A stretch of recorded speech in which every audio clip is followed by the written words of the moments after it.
Matt Day here with Parsons, Graham and Day.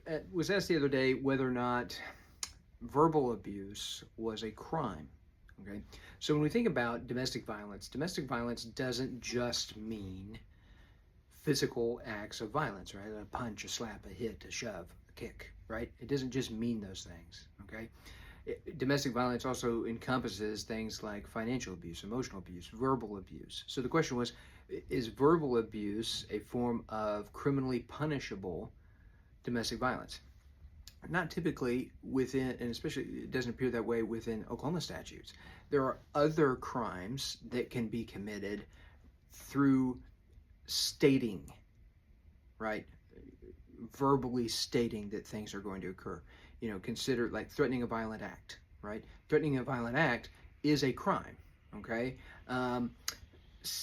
Threatening or obscene text messages. Now, it's not verbal, right, in the sense of spoken, but you are sending the message through your phone, right? You also have harassment.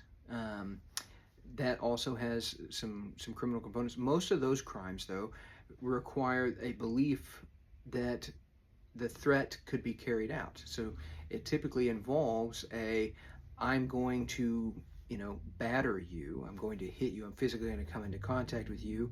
It can be, I'm physically going to destroy your property, right? So there's some component of physicality that has yet to occur, right? Just being mean, right, abusive in the way you speak to someone, though, is not a crime, although it can be pursued through other means, such as civilly, or in a divorce case or custody case, it can have consequences there because, again, domestic violence encompasses more than just physical abuse, right? If you find yourself in a situation like that, obviously seek any assistance that you can to get yourself out of that situation.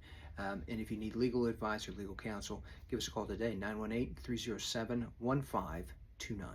The purpose of this video is to be informative and not to provide legal advice. For legal advice, call a law firm and speak to an attorney about your particular case. None of the information provided in here is meant to establish the attorney-client relationship between Parsons, Graham and Day and anyone watching this video.